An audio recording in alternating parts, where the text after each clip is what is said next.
Kaya sabi ko nga, is not in the mood at bigay na siya ng kanyang mga huling kabili.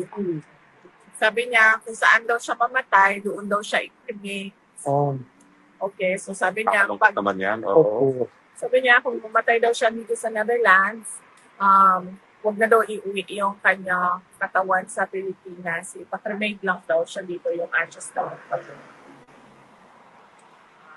kanya.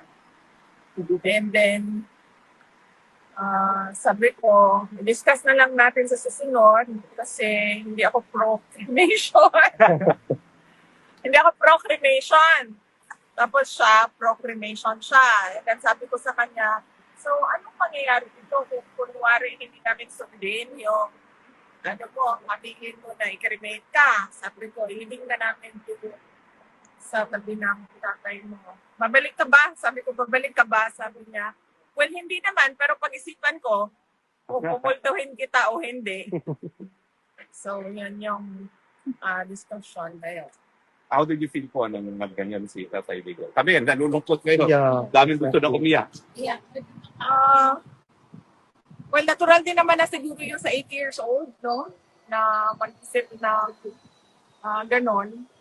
So, and mabuti na rin yun na alam natin lahat kung ano yung kanyang last wishes para magagawa yun pag nangyari.